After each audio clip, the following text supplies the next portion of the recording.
अस्सलाम वालेकुम।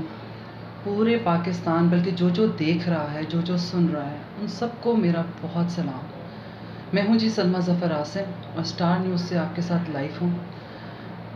बहुत ही तकलीफ़ दे एक वाक़या जो गुज़रा है, होते तो रहते हैं हमेशा, अक्सर और बेशतर हम ऐसे वाक़यात अपने इर्द-गिर्द, अपने मोहल्लों में, अपने घरों में, अपने ख़ानदानों में ये चीज़ें देखते रहते हैं, महसूस करते रहते हैं, अपनी मासियों के घरों में।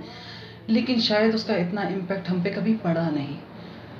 कल रात की बात थी, अचानक 11:30 बजे के करीब मैंने जब जैसे ही अपना सोशल मीडिया खोला है, अपना फेसबुक खोला, उस पे सबसे पहले एक वीडियो थी जो कि इस्लामाबाद पिंडी से ताल्लुक़ रखने वाले उस एक बेटे की थी जिसने अपनी माँ को बहुत बुरी तरह मारा।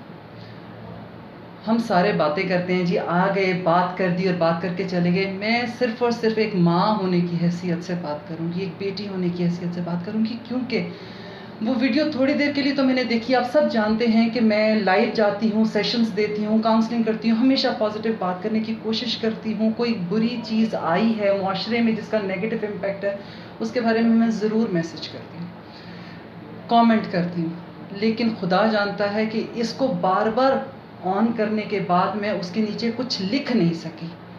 मेरे अल्फाज़, मेरी सोच, मेरा दिल, कुछ भी मेरा साथ नहीं दे रहा था कि मुझे वो लफ्ज़ नहीं मिल रहे थे कि जिसके साथ एक हद में रहते हुए, तमीज़ के दायरे में रहते हुए मैं इसके ऊपर कोई लफ्ज़ लिख पाती।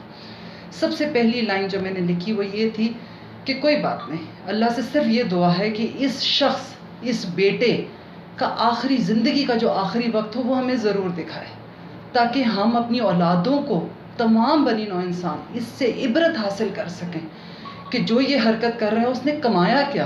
पैसा, दौलत, बीवी, वो बेटी जिसने कल को माँ बनना है, क्या वो भी इज़्ज़तदार रहेगी? वो भी इसी तरह मुआशरे में इज़्ज़त पा सकेगी और उसकी औलाद उसको बख्श देगी? मेरे सामने खड़ा हो सकता है, मेरी अपने घर के अंदर मेरा बेटा आके मुझे हक करके कह सकता है कि माँ मैं ऐसी कोई हरकत नहीं कर सकता। मेरा उस बच्चे से सिर्फ़ इतना एक सवाल है कि उसे मिला क्या? उसने पाया क्या? ये सब कुछ जो ज़िल्लत और रुसवाई उसने लिखी है, ये तो अभी शुरुआत है बेटा, ये तो अभी पहला स्टेप भी नहीं है, ये तो कुछ भी नहीं है। तुम आके माफ़िया मांगो, तुम्हारी बीवी आके माफ़िया मांगे, कुछ भी हो जाए, तुम्हें अंदाज़ा नहीं है। ये बात तब तक तुम्हारी थी, ये बात तब तक तुम्हारी माँ की थी जब तक ये तुम्हारे घर में थी। अब ये पूरी दुनिया की बात है, पूरी पाकिस्तान की बात है, हम सब माँओं की बात है, हम सब तकलीफ़ में हैं, हमारी बेटियाँ तकलीफ़ में हैं, हमारे बेटे तकलीफ़ में। आपने सिर्फ अपनी माँ को तकलीफ़ नहीं दी है, हमारी आने वाली नस्ल को आपने क्या चीज़ दिखाई है? वो एक साइड खोल दी है कि एक बच्चा अपनी माँ को घूंसों और लातों से मार सकता है और ये अल्फाज इस्तेमाल कर सकता है। मतलब अफसोस है, कल को तुम्हारी बेटी उठकर अरसलान तुम्हारे मुंह पे ये सब कुछ करती होगी तो तुम क्या करोगे? तब तुम उसका हाथ पकड़ लोगे या उसका माथा चूमोगे? वो वक्त दूर नहीं है जब तुम्हारे साथ ये सब कुछ होने वाला है। और ख़ास तौर पर वो जो तुम्हारी बीवी है, उसके और उसके माँ बाप से मैं एक सवाल करती हूँ, ये तरबियत की है? आपने ये तरबियत की अपनी बेटी की, तो फिक्र ना करें, आपकी बेटी का भी यही अंजाम होने वाला है। इस वाक़े ने हम सब के लिए एक क्वेश्चन छोड़ा है। जिस औलाद को हम पैदा करते हैं, पालते हैं, रातें जागते हैं, उसके लिए, उसकी परेशानी के लिए, हम उसकी बीमारी के लिए पूरी रात अपने नाखूनों पे खड़े रहते हैं, भूखे रहते हैं, नमाज़ें पढ़ते हैं, दुआएं करते हैं, हमारी दुआएं बदल जाती हैं, हमारी नमाज़ें बदल जाती हैं सिर्फ अपनी औलाद के लिए, और एंड में हासिल ये हो रहा होता है। तो कहीं हमारी तरबियत में तो नहीं फ़र्क आ रहा?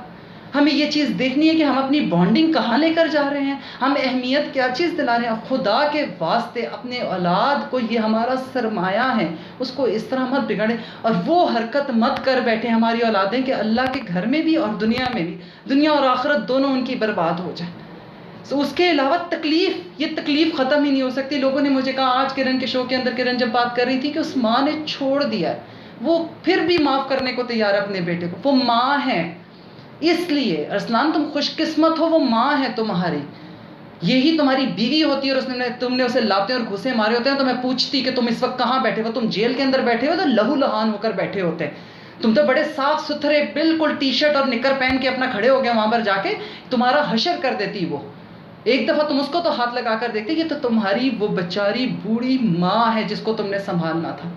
یہ تم نے کیا اس کے ساتھ حشر؟ جس کوکھ پہ اس نے لاتیں برسائی ہیں، اس کوکھ سے جس نے اسے جنم دیا، اس کو کیا تکلیف پہنچ رہی ہوگی؟ میرے پاس الفاظ نہیں ہیں آپ کو بتانے کے لیے. کیوں کہ یہ 24 گھنٹے بہت تکلیف دہ تھے، بہت زیادہ، جس میں ہمیں بہت اذیت ہوئی ہے. ہر تھوڑی دیر بعد میں نے اپنی بیٹیوں کا ماتھا چوما ہے، اپنے بیٹے کا ماتھا چوما ہے، لیکن انہیں یہ بھی بتایا کہ اس نے بہت تکلیف دہ عمل کیا ہے. اینڈ دے نو کہ ہاں ماں کو تکلیف پہنچی ہے اس چیز سے. دوستی رکھیں اپنی اولادوں سے، لیکن ایک جو باریک لائن ہے اس پہ احتیاط ضرور برتیں. جہاں شیر کی آنکھ سے دیکھنا ہے وہاں دیکھیں ضرور، اور اپنے بچوں کو آپ حرام کھلا رہے ہیں یا حلال کھلا رہے ہیں یہ ضرور دیکھیے گا. لوگ سوال کرتے تھے، میں ان کی کمائی پہ سوال نہیں کری، لیکن ہاں ارسلان کے ماں باپ کو اس ٹائم یہ ضرور یاد آتا ہوگا کہ ہم نے کیا تربیت کر دی ہے.